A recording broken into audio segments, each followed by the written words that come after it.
When is the last time you went for a walk on an actual sidewalk on the main street in a small town in the USA? To listen to the birds, to hear the fallen leaves crunch under your feet, to stop and look up into beautiful old trees, to walk by porches decorated and flower beds planted, to admire the quiet, the beauty, and the quaint. Today I was able to do that, and it did not disappoint. My mentor, Anya of Ophelia Talks Crochet, lives in the UK, and her videos are full of exotic and historical places. I have expressed my envy of her access to such places, and in her typical Anya way, she has encouraged me to seek out my own historic, exotic, and beautiful places around me in the southern United States. I'm happy to say that is exactly what I did for this pattern review video today. Let me introduce you to Waverly, Alabama, a town that might be small in size, but rich in history and southern charm. I've been watching a lot of the show The Gilded Age, and it's easy for me to see how towns like this sprang up during the 1800s in the rolling hills of East Alabama. Waverly was indeed a railroad town thanks to the opening of the Central of Georgia Railroad, which connected this region to larger cities like Montgomery and Columbus, Georgia. What's particularly fascinating about Waverly is how it has preserved its historical roots. When you walk through its downtown, you step back in time. Many of the old buildings, including the charming Waverly Town Hall, still stand today, offering a glimpse into its past. In fact, the entire downtown area is listed on the National Register of Historic Places. Waverly has made a name for itself as a hub for local art, culture, and music, and even cuisine. This town's renaissance came in the early 2000s thanks in part to the annual Waverly Old 280 Boogie. This grassroots music festival, which began as a way to celebrate the detour of the US 280 highway that once ran through the town, has become a beloved tradition, drawing music lovers and creatives from all over. Now the town has a wonderful bakery, restaurant, antique shop, post office, a bed and breakfast, and even a little library.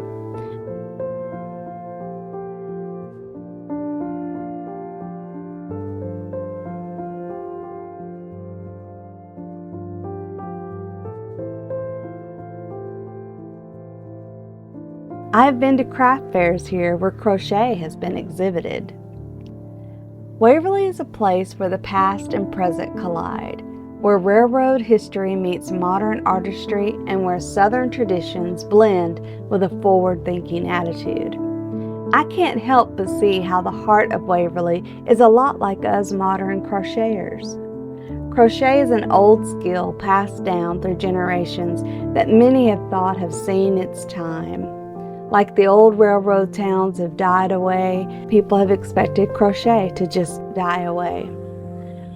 But we are keeping crochet still alive with modern designs, such as this cardigan we're going to talk about today.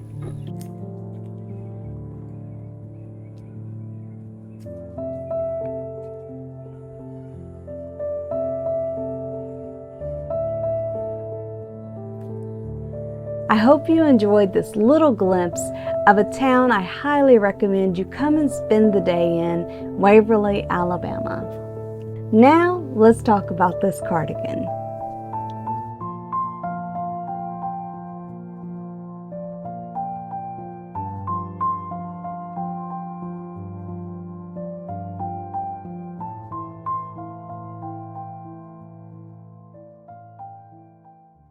Well, as any good pattern review should be, this one is going to start with some very honest truth. I made a few Instagram stories and was really enjoying the pattern and showing that I was relaxing in different places working on the pattern, and then I realized that I had misread the pattern and misheard the video.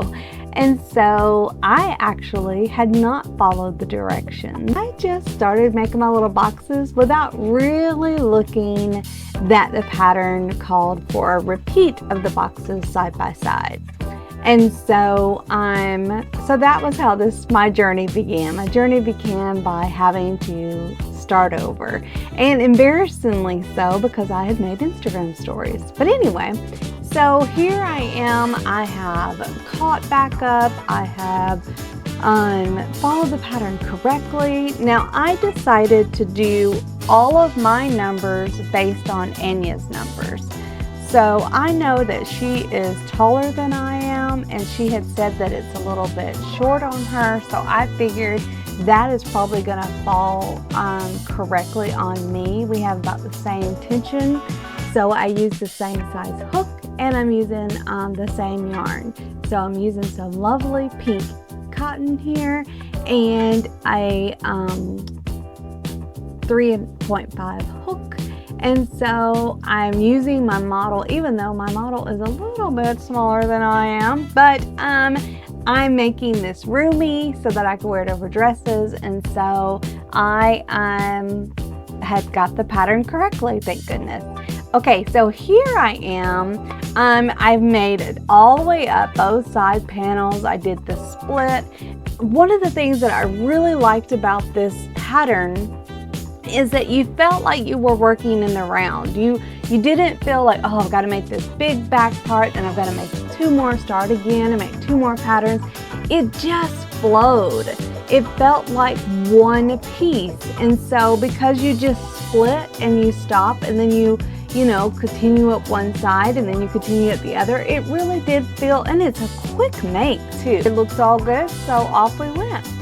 Now, as always, cautionary tale again. I took my project on the go. I had some things to do, and so I took it, and when I pulled it out to work on it, I realized I didn't grab another ball of yarn to bring with me. So, anyway, so the next day I went out, I made sure I had plenty of yarn with me. I'm really stretching myself to get outside of the box a little bit and to go places and to do things. And so here I went to my local library, and this is Auburn Public Library. And so I found myself a little corner, and I just started working on it, and I just had some things to do. It was awkward, videoing myself, but I wanted to be able to kind of see my progress as I went. And Anya kept saying, try it on, try it on, try it on. And so I did, especially my arms. I was just really nervous about it. I felt pretty good about the length, but my arms, I was really nervous that it just would be too tight. And because I do want this also to wear over things. And so I was, pleasantly pleased. When I take it off, I put a stitch marker in there to hold it so that I didn't have to worry about losing my stitches. And it was such a fun, easy project. Now, on my sleeves, I used 2 balls of yarn, 1 ball for each one, so that I could do them at the same time. And I marked my decreases as I went. So I would do 6 rows on one, 6 rows on the other. And so that's how I kind of handled my sleeves. That way I didn't have to do one and then go back and do the other. I just did 6 on one, let it down, 6 on the other. Did my decreases, or I did 4 rows and decreased. I did exactly what Anya said, but I also kept taking it off and putting it on, as you'll see. So I kind of spread all out at the library. I had all of my stitch markers, I had everything there, and I just made myself comfortable. Jeff went to town. He had a meeting with someone, so he just dropped me off there, and I really enjoyed it. I enjoyed being somewhere different and an atmosphere, and so it was a lot of fun. So here I am at the library. I'm trying it on. I'm sure people think I'm crazy, but I am, you know, overweight, and I want to, even though I'm losing weight and working out, I want to get something that I'm gonna work, you know, and make, and that I can wear for a while. And so it needs to fit me right now. And so this is me trying it on, checking my arms. And so, you know, it was embarrassing, but necessary. Then I got home. This is also, you know, embarrassing to show, but I had to, as I worked with the sleeves, I almost stopped right here because I was like, oh, I do like a 3/4 length sleeve. But I knew that this was going to go with dresses. And, you know, sometimes you go to the doctor's office, sometimes you go to church, sometimes you go to the library. It's a little chilly. And so even though I'm making this out of cotton, I really just said to myself, follow the pattern. Go all the way with this. Don't stop. And so here I am. You know, I have done my sleeves all the way. I've done the cuff around them, and now I'm starting on the border around the front and the top. But one of the things that Anya kept saying is, here's where you can make it up. You know, here's where you can add some if you're afraid that it's not, you know, wide enough in the front. And so I was, you know, a little nervous because if you look here, you know, it was like, oh, that's a little short. But she said, you know, you can fix that when you go around the edges. And so I just followed the pattern and kept going, and then success. I mean, I was really, really pleased. It didn't, even my husband said, gosh, that didn't take you long at all. You know, I was just really pleased with how it came out. I'm very happy with it. As far as a pattern review, I mean, 5 stars. And I know that a lot of people are like, well, Teresa, you love Anya, and I do. And you are even, you know, somewhat sponsored by her channel. So of course you're not going to say, but you know what? The truth is, I'm going to tell you the truth, and you'll know the truth because I blast everything. I live out so out loud online that even when I mess up, it's already out there sometimes before I even catch it. So I'm going to tell you, yes, hey, you need to slow down and really listen to what she's saying. Don't take it for granted that you know what to do. Look over it, check your numbers, and just slow. Go over and take it on, take it off, over and over and over again. There are no flaws in this pattern. It was just an absolutely pleasant, fun, easy to do. I have already started my second one. I hope that you found this pattern review video fun, entertaining, relaxing, enjoying, and I hope that you try the cardigan. Let me know if you do or have already made it, and put it in the comments below. And hey, like, subscribe, all those fun things, because who knows what little town or interesting, exotic, let's see, what did I say? Exotic, historic locations I might find in the United States of America. Have a great day, everybody. Bye.